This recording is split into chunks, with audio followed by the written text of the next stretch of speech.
بسم اللہ الرحمن الرحیم۔ السلام علیکم ناظرین کرام، آپ دیکھ رہے ہیں اردو گلوب ٹی وی۔ میں ہوں توصیف سید، کینیڈا ٹورانٹو میں اس وقت رات کا 1 بج رہا ہے، 28 اور 29 رات کی درمیانی رات، اور پاکستان میں 29 اپریل بدھ کی صبح 10 بج رہے ہیں۔ آج خطے کی صورتحال کے حوالے سے آپ کو تازہ اپڈیٹس دیتے ہیں۔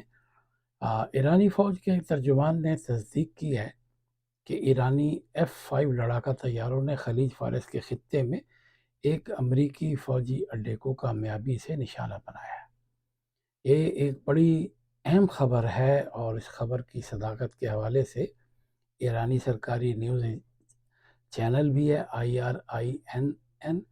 اس پر ایک گفتگو کے دوران بریگیڈیئر جنرل محمد اکرمینیا نے رپورٹ کا حوالہ دیا ہے، جس میں کہا گیا ہے کہ اسرائیل اور امریکہ کے ساتھ تنازع کے دوران ایران نے امریکی فوجی اڈوں اور ساز و سامان کو جو نقصان پہنچایا وہ پہلے دی گئی رپورٹ سے کہیں زیادہ تھا۔ اس کا مقصد ہے کہ ایران نے امریکہ کے جو مفادات ہیں اس پر کاری ضرب لگانا تو شروع کر دی ہے، لیکن اس کے جواب میں امریکہ اور اسرائیل کیا قدم اٹھاتے ہیں، ابھی اس حوالے سے نہ تو کوئی رپورٹ سامنے آئی ہے، نہ کوئی حملے کے حوالے سے کچھ بتایا گیا ہے۔ رپورٹ میں کہا گیا تھا کہ ایران نے خطے کے 7 ممالک میں موجود 100 سے زائد امریکی اہداف پر حملے کیے ہیں۔ اب یہ کیا خبر آج کل کی ہے، پرانی خبر ہے، یا خبر شائع کروا کر حالات کا جائزہ لینے کا ایک انداز ہے، یا ایران اپنے طور پر تیار ہے کہ اگر امریکہ نے اس کو دھوکہ دینے کی کوشش کی تو ایران نے تو اپنے حملوں سے یا اس رپورٹ سے یا جو اپنے اہداف ہیں اس کو ٹھکانے لگانے کے لیے کوشش کی ہے، کیا وہ یہ پلان کے تحت ہے یا ایرانی پاسداران انقلاب نے یہ اقدام اٹھایا ہے؟ کیونکہ رپورٹ کے مطابق ایک ایرانی F-5 لڑاکا طیارے نے کویت میں واقع کیمپ پر بمباری کی اور اڈے کے فضائی دفاعی نظام کو چیرتے ہوئے اندر تک پہنچ گیا، جو اس سخت حفاظتی انتظامات والے اڈے کے دفاع میں ایک بڑی ناکامی تصور کی جائے گی۔ مشرق وسطیٰ میں جنگ کے انجام سے متعلق مسلسل بے یقینی اور امریکہ اور ایران کے درمیان مذاکرات بے نتیجہ رہنے کے باعث بدھ کی صبح ایشیائی منڈی میں تیل کی قیمتوں میں تیزی دیکھی گئی ہے، یہاں تک کہ برینٹ تیل کی فی بیرل قیمت $100 سے $111 سے اوپر چلی گئی، جو کچھ دن پہلے تک 98 تک آ گئی تھی۔ امریکہ میں بھی ایندھن کی قیمتیں بڑھتی جا رہی ہیں، اور ایک رپورٹ میں کہا گیا کہ پیٹرول کی قیمت جنگ کے آغاز کے بعد سے اب بلند ترین سطح پر پہنچ گئی ہے۔ ایران میں میڈیا اداروں نے اطلاع دی ہے کہ تقریباً 60 روز کے وقفے کے بعد ایران نے روس اور چین کے لیے پروازیں دوبارہ شروع کر دی ہیں۔ اس سے ایک دن قبل قومی فضائی کمپنی ایران ایئر نے بھی اپنی پروازوں کی بحالی کے لیے آمادگی ظاہر کی تھی، جبکہ امریکی وزیر خزانہ خبردار کر چکے ہیں کہ ایرانی فضائی کمپنیوں کے ساتھ تعاون کرنے والی کمپنیاں امریکی پالیسیوں کی زد میں آ سکتی ہیں۔ اور ان کا یہ بھی کہنا تھا کہ غیر ملکی حکومتیں یقینی بنائیں کہ ان کے دائرہ اختیار میں آنے والی کمپنیاں ایرانی طیاروں کو کوئی خدمات فراہم نہ کریں، جن میں طیاروں کے لیے ایندھن کی فراہمی، کیٹرنگ سروسز، ہوائی اڈوں پر لینڈنگ فیس یا طیاروں کی دیکھ بھال شامل ہیں۔ ادھر ایران میں جنگ کے بعد ملک بھر میں جاری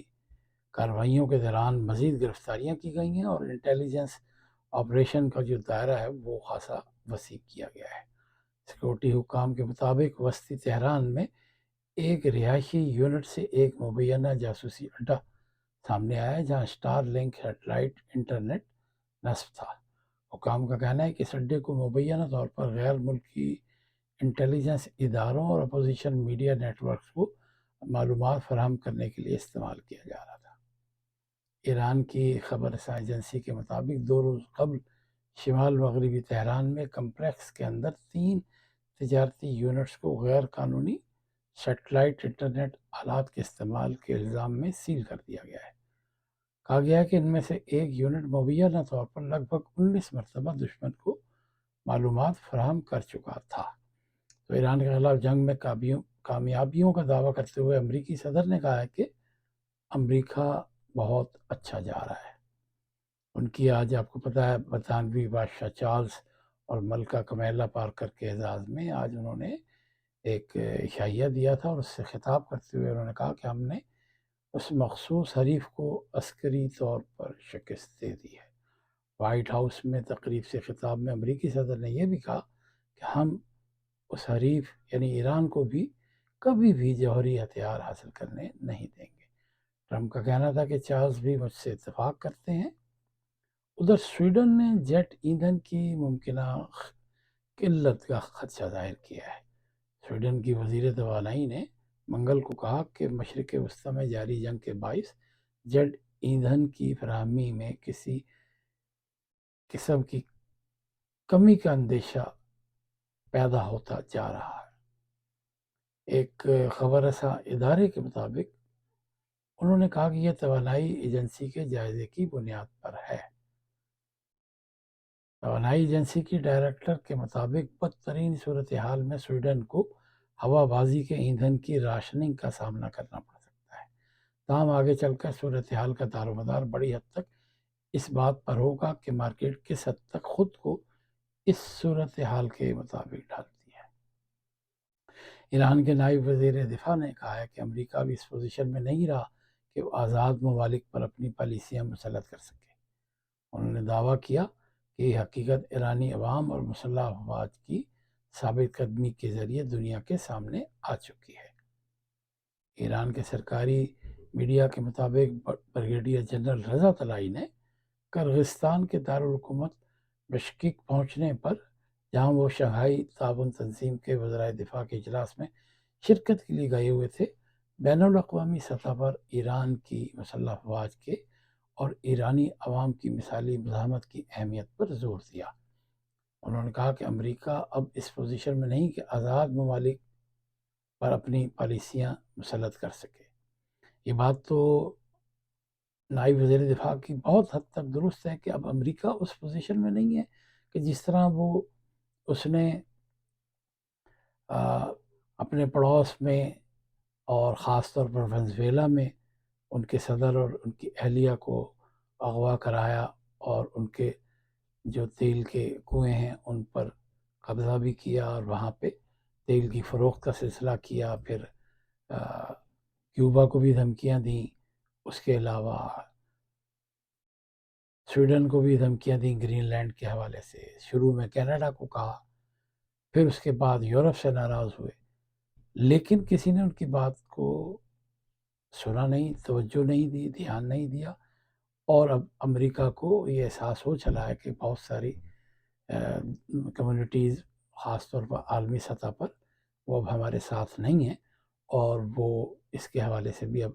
مستقبل میں نئی پالیسیز ترتیب دیں گے، اور ان پالیسیز سے دیکھنا یہ ہے کہ امریکہ کو کس حد تک نقصان پہنچ سکتا ہے، کیونکہ اس نے اسرائیل کے کہنے میں آ کے، اسرائیل کے ورگلانے میں آ کے، نیتن یاہو کی باتوں میں آ کے، اس کے دھوکے میں آ کے ایک تو ایران کے ساتھ زیادتی کی، پھر پوری دنیا کو پریشانی میں مبتلا کیا، اور تیل کی قلت بھی ہوئی اور قیمتیں آسمان پہ پہنچ گئیں، پوری دنیا میں مہنگائی بہت زیادہ ہو گئی ہے۔ تو امریکہ کو اب یہ سوچنا ہوگا کہ اسے اپنی پالیسیوں میں آئندہ کے لیے کیا کیا احتیاط کرنی ہوگی۔ اسرائیلی فوج کے ایک چیف آف اسٹاف نے کہا ہے کہ اسرائیلی فوج ممکنہ طور پر اس سال یعنی 2026 کے دوران پورا سال متعدد محاذوں پر لڑائی جاری رکھے گی۔ یعنی اس کا مقصد ہے کہ وہ ابھی جنگ کے لیے بالکل تیار بیٹھے ہیں، ذرا سا امریکہ کی طرف سے اگر ان کو کوئی اشارہ ہوا تو ایران پر پھر چڑھائی کرنے کے لیے تیار بیٹھے ہیں۔ انہوں نے پیر کی شام اسرائیل میں واقع رامات ڈیوڈ ایئر بیس پر ہونے والے ایک اجلاس کے دوران کہی، جس میں فوج کی اعلیٰ قیادت نے شرکت کی۔ اجلاس میں ایران کے ساتھ جنگ کے تناظر میں اب تک کی فوجی کارروائیوں کے نتائج اور لبنان میں اسرائیلی فوجی آپریشن کا جائزہ لیا گیا۔ انہوں نے کہا کہ 7 اکتوبر 2023 کے بعد سے اسرائیلی فوج متعدد محاذوں پر مسلسل لڑ رہی ہے اور افواج ہر وقت تیار اور چوکس ہیں تاکہ اگر محاذوں پر شدید لڑائی دوبارہ شروع ہو تو فوری رد عمل دیا جا سکے۔ ادھر امریکہ کے جو وزیر خارجہ ہیں مارکو روبیو، انہوں نے کہا کہ ابنائے ہرمز پر ایران کا موقف واشنگٹن کے مطالبات پر پورا نہیں اترتا۔ انہوں نے ایک انٹرویو میں بتایا کہ ایران کے نزدیک آبنائے ہرمز کھولنے کا مطلب کہ یہ اس سے رابطے، اس کی اجازت اور اسے ادائیگی کے بعد کھلنے لگے گی، ورنہ وہ آپ پر حملہ کرے گا تو یہ آبنائے ہرمز کو کھولنا نہیں ہے۔ ایرانی ذرائع نے پہلے بھی کہا تھا کہ یہ تجویز ایران کے جوہری پروگرام پر بحث کو جنگ کے خاتمے اور خلیج سے نیویگیشن سے متعلق تنازعات کے حل تک ملتوی کر دے گی۔ اس کے علاوہ آپ کو بتاتے چلیں کہ امریکہ نے ایران کے 35 اداروں اور شخصیات پر پابندی عائد کی ہے، کیونکہ امریکی محکمہ خزانہ کے مطابق ان اداروں اور شخصیات نے اربوں ڈالر کا تیل پار کرانے میں مدد دی۔ امریکہ نے دھمکی دی ہے کہ وہ ایران کے ان بینکوں پر پابندیاں عائد کر دے گا جو ان چینی ریفائنریز کے ساتھ کام کر رہے ہیں، جو اپنے بحری جہاز آبنائے ہرمز سے نکالوانے کے لیے ٹول ادا کر رہے ہیں۔ امریکہ میں غیر قانونی اثاثوں کے کنٹرول کے محکمے نے بھی ایرانی حکومت کو ٹول ادا کرنے والی کمپنیوں کو متنبع کیا ہے۔ اوفیک کے مطابق چینی صوبے شینڈونگ میں کئی آزاد چینی کمپنیاں ایرانی تیل درآمد کرتی ہیں یا پھر اسے ریفائن کرتی ہیں، اس لیے امریکہ نے پابندیاں لگانا شروع کر دی ہیں اور اس کو یہ فکر ہے کہ ایران تو اگر یہ اس طرح تیل فروخت کرے گا تو اس کے معاشی حالات خاصے بہتر ہوں گے، جبکہ وہ تو اس خام خیالی میں ہے کہ ان کے حالات پریشان کن تبھی ہوں گے جب